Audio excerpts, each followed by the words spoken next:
en cette Anne ceste dire. Le jour, Madame du 1er février 2026. Notre papa, le Seigneur Jésus-Christ, a dit ceci là sur Ruth. Le frère Héber parle de grandes choses. Notre papa, le Seigneur Jésus, est celui qui réalise de grandes choses, qui accomplit de grandes choses. Le précleste Jova est celui qui réalise de grandes choses. Il a dit que le frère Héber devait simplement parler de ce que le précleste va faire.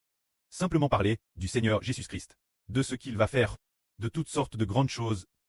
Et le précleste Jova est celui qui réalise de grandes choses. Le Seigneur Jésus-Christ est celui qui exécute les grandes choses. Le frère Héber doit simplement tout ce que le pré adonne au frère Héber. Le proclamer, celui qui le fera finalement, c'est le Seigneur Jésus-Christ qui le fera, et celui qui a prédestiné l'accomplissement de cela. C'est le précleste Jova. Alors regardons. Avant que les choses n'arrivent, nous disons, et finalement cela s'accomplit. Par exemple, notre ministre de construction du temple, nous disons qu'il sera achevé, et finalement, en effet, maintenant, il est DJ achevé avec succès.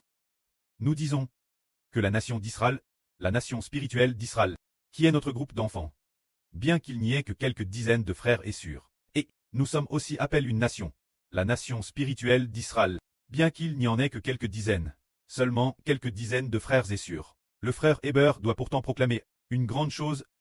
Ce petit groupe d'enfants va devenir une grande et puissante nation. Maintenant, avant que cela n'arrive, le frère Héber l'a DJ Anonk. Alors qui a demandé Héber de le dire? C'est le précleste, et qui va finalement l'accomplir pour faire de la nation d'Israël, l'Israël spirituel, une grande et puissante nation. C'est le Seigneur Jésus-Christ. Et finalement, qui a prédestiné que cette chose s'accomplisse? C'est le précleste Jova. C'est si merveilleux.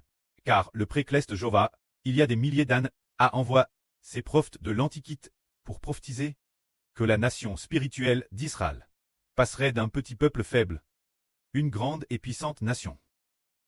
Frères et sœurs, vous pouvez voir, pour bâtir cette grande et puissante nation, le précleste a seulement besoin de voir quel frère ou quelle sœur est juge bon.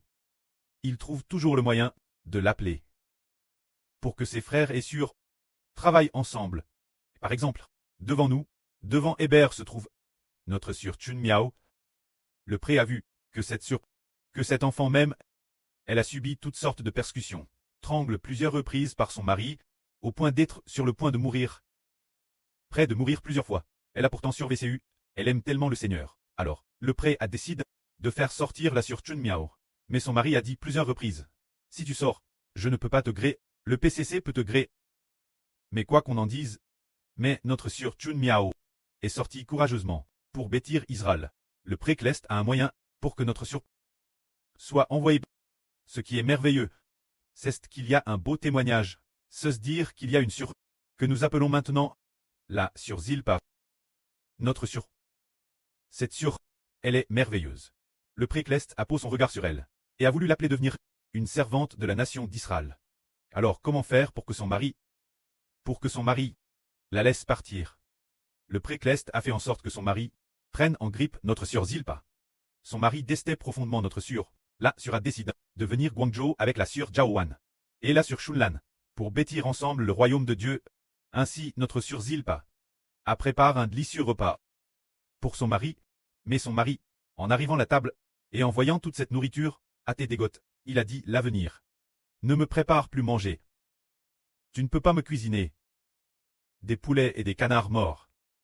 En réalité, notre sœur Zilpa avait pris le meilleur, haché le meilleur poulet, le meilleur canard, mais son mari a dit, ne me prépare plus de nourriture.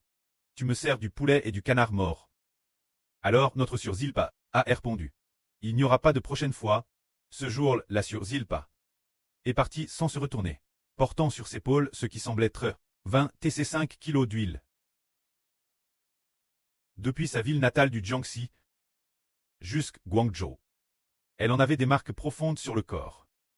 Pourquoi cela? Le précleste aimait la sœur Zilpa. Alors il a fait en sorte que son mari la teste, pour qu'une fois partie, elle ne revienne jamais.